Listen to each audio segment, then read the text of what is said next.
am not a nobody. I am the woman who made you. I have the receipts. Chinedu's face drained of all color. His empire, his marriage, his entire life built on lies, all of it was about to crumble. "If you tell Kemi," he eased, desperation twisting his features, "I will destroy you. You are just a housemaid. I'm Chinedu Okafor, CEO of Williams Holdings. Who do you think people will believe?" Ngozi smiled, not a happy smile, a dangerous one. But wait, before we see what happens next, if you are new here, welcome to our channel where we bring you the most powerful African stories of betrayal, justice, and triumph. Hit that subscribe button right now and turn on notifications so you don't miss a single episode. Drop a comment below. Should Ngozi expose Chinedu and destroy his marriage? Or should she find another way to get justice? Your answer might just influence how this story ends.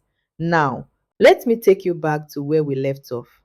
The morning after Mama Blessing rescued her from the streets of Banana Island, Ngozi woke before sunrise. In the small room Mama Blessing had given her, her body ached, her heart ached more.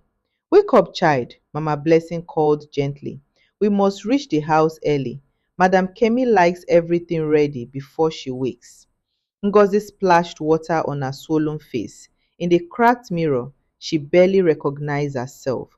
Where was the girl who used to smile while sewing in machine?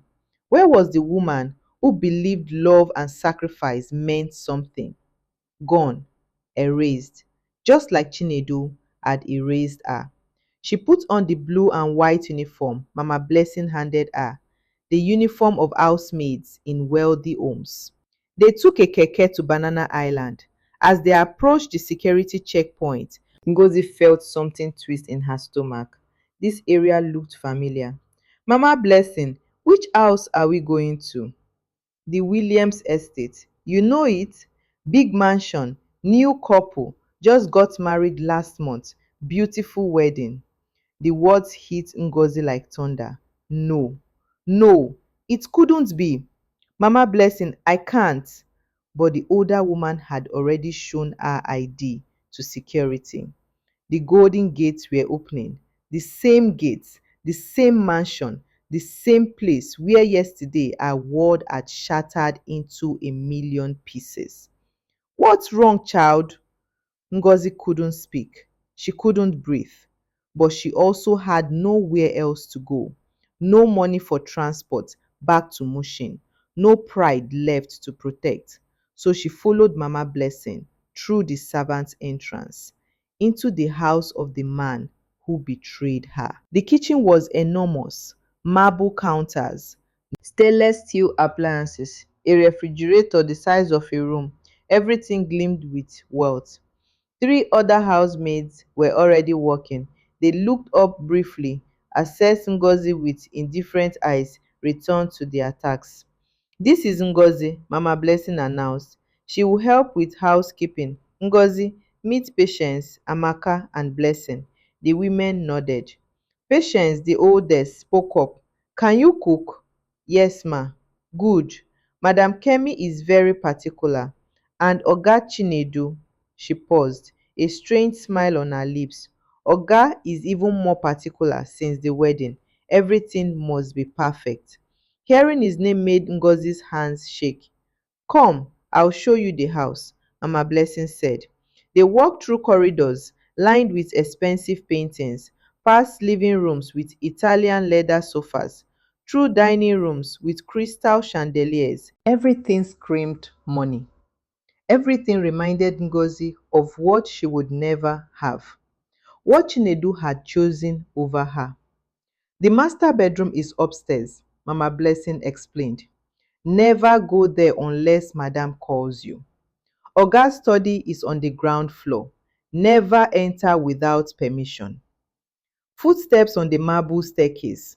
Mama Blessing straightened immediately. "Good morning, Oga." Ngozi's entire body froze. She couldn't turn around. Her legs wouldn't move. "Good morning, Mama Blessing. Is this the new—" Chinedu's voice died mid-sentence. The silence stretched like a rope about to snap. Slowly, Ngozi turned. Chinedu stood on the staircase, completely frozen. Expensive silk robe, Rolex on his wrist, and his face, the face she had loved, had gone white as chalk. Their eyes met. The world stopped. Oga, Mama Blessing looked between them, confused. Is everything all right? Chinedu's jaw worked. His knuckles turned white, gripping the banister. Ngozi could see the panic exploding in his eyes. I, I, Chinedu, who are you talking to? Kemi's voice floated down from upstairs.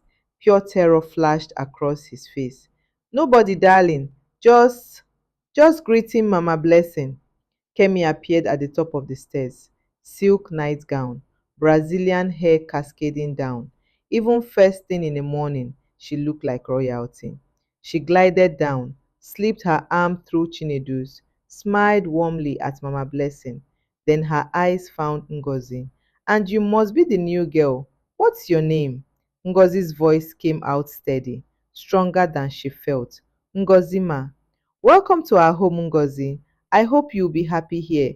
We treat our staff well, don't we, darling? She gazed up at Chinedu adoringly. Chinedu couldn't speak, just nodded, his eyes still locked on Ngozi. Kemi didn't notice.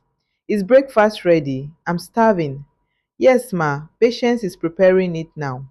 Wonderful. Chinedu, come show me those fabric samples for the guest room. As Kemi pulled him away, Chinedu looked back over his shoulder. The message in his eyes was clear. Don't say anything. Ngozi stood there, trembling. Mama Blessing touched her arm. Child, do you know Oga? No, Ngozi whispered. I don't know him at all. Ngozi cleaned the floors where Chinedu walked, washed the dishes he ate from, made the bed where he slept with his wife. Every corner of that mansion was a knife in her heart. Chinedu avoided her completely. When she entered the room, he left. When she served meals, he looked away. He became a ghost in his own house. But Kemi was different. Kemi was kind in a way that made everything worse. She asked about Ngozi's life, gave her extra food. When she heard about Ngozi's younger sister Adaora, she offered to pay school fees. I believe in helping people, Kemi said one afternoon while Ngozi cleaned her vanity. My father taught me that wealth is meaningless unless you lift others with it. That's why I married Chinedu. He understands that. He came from nothing and built himself through hard work and the kindness of good people. Ngozi's hand stilled on the mirror. What kind of people helped him, ma? He had a scholarship for tuition, but nothing else. He worked 3 jobs, tutored students, anything to survive while studying. Can you imagine? That's the kind of man he is, determined, honorable. The lies fell from Kemi's lips like rain, and she believed every word. Ngozi wanted to scream, wanted to grab Kemi's shoulders and shake her and shout, Your husband is a liar. He didn't work 3 jobs. He spent my money, money I earned with bleeding fingers and sleepless nights. But she said nothing. That night, lying on a small mattress in the servants' quarters, Ngozi faced a choice. She could expose Chinedu, tell Kemi everything, show the bank receipts, watch his perfect life burn. Or she could leave, go back to Mushin, back to her sewing machine, back to the life before Chinedu destroyed it. Revenge or dignity? She thought about it all night. By morning, she knew what she had to do. 3 days later, Kemi called Ngozi to her bedroom. Sit, Ngozi.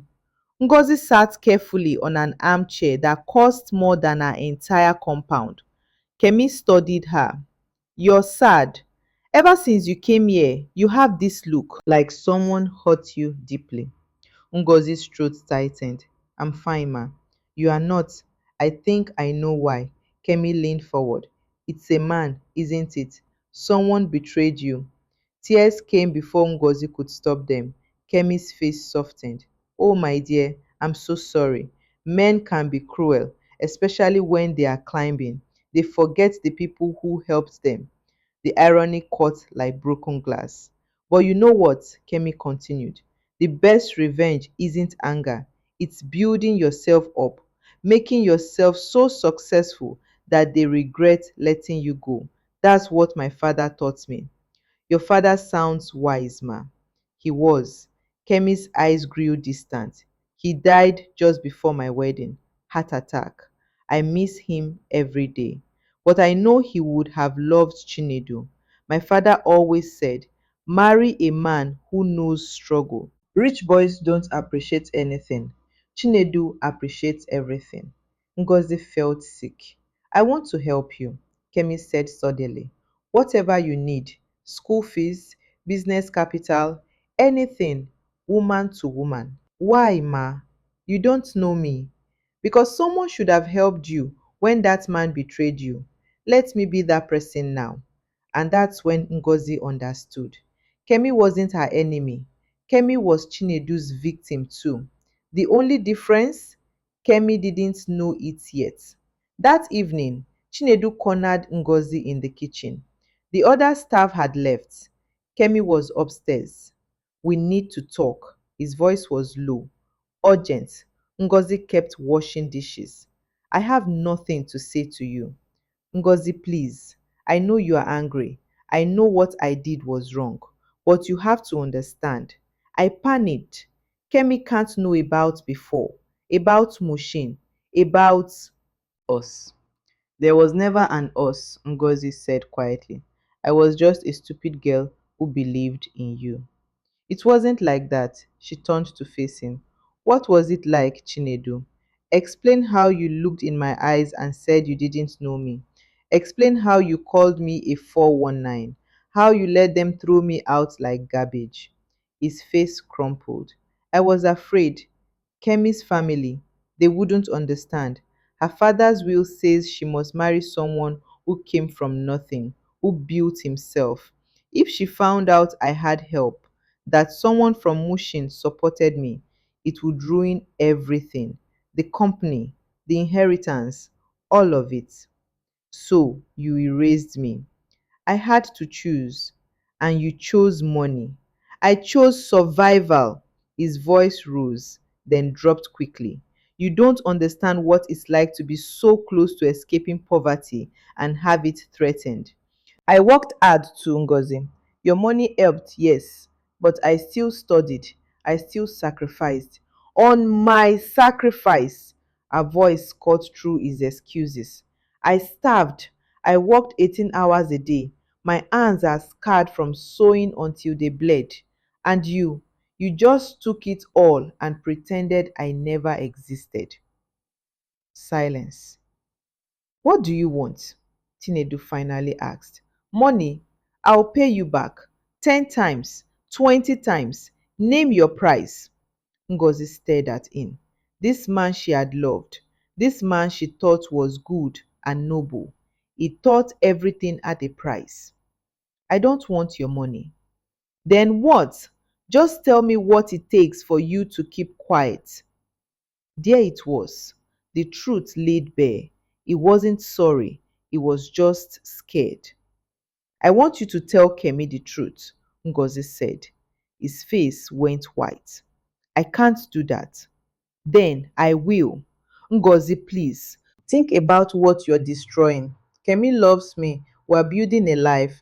You would shatter her for what? Revenge? No, Ngozi said calmly. For truth, she deserves to know who she married, just like I deserve to know that the person I sacrificed everything for was a coward. She walked past him. Ngozi, wait! She didn't turn. If you tell her, his voice turned cold. I'll make sure you never walk in Lagos again. I'll destroy you. You are nobody. I'm Chinedu Okafor, CEO of Williams Holdings. Who do you think people will believe? Ngozi stopped, turned slowly. That's where you are wrong, she said quietly. I'm not nobody. I'm the woman who made you. She pulled out her old phone, showed him the screen, bank transfers, dates, amounts, years of evidence, and I have the receipts to prove it. Chinedu's face went from white to grey. That night, Ngozi sat in the servants' quarters staring at her phone. She could destroy Chinedu tomorrow. One conversation with Kemi showed the evidence, watch everything burn. But then what? Kemi would be heartbroken. The company would fall into chaos. And Ngozi, she'd go back to Mushin with nothing but the satisfaction of revenge. Was that enough? No, revenge wasn't enough. She didn't just want Chinedu to lose, she wanted to win. An idea began forming in her mind, crazy, bold, impossible. Or maybe not. She thought about Kemi's kindness, her intelligence, her resources. She thought about Chief William's will, the company, the empire built on the idea of lifting people from nothing. She thought about her own skills, her sewing, her business sense, her years of managing money and orders and customers in Mushin. What if she didn't destroy Chinedu's world? What if she took it? The next morning, Ngozi requested a private meeting with Kemi. Ma, I need to tell you something important about your husband. Kemi's face grew concerned. What is it? Is Chinedu all right? He's fine, ma, but there's something you need to know. Something he's been hiding from you. Kemi's expression shifted. Go on. Ngozi took a deep breath. This was it. The moment that would change everything. Your husband didn't build himself from nothing, ma. He had help, significant help, from me. She showed Kemi everything, the bank transfers, the messages, the photographs from Mushin. The whole story poured out. Kemi listened in complete silence. Her face showed nothing. When Ngozi finished, Kemi stood and walked to the window. For a long moment, she said nothing. Then, how much did you give him in total? About 2.5 million naira over 4 years, ma. Everything I had. And he told you he didn't know you? Yes, ma. Kemi nodded slowly. Then she turned and her expression surprised Ngozi completely. She wasn't crying. She wasn't angry. She was calculating. Ngozi, can I tell you something? My father's will has a clause. If Chinedu is found to have lied about his background or character, the inheritance reverts to me alone and he gets nothing. My father was very careful about protecting me from fortune hunters. Ngozi's heart pounded. I've suspected for months that something wasn't right, Kemi continued. Chinedu's stories never quite added up. Too vague, too perfect. I started investigating 3 weeks ago, hired a private detective. But you just handed me everything I needed. She smiled, not a sad smile, a sharp one. Now, let me ask you something.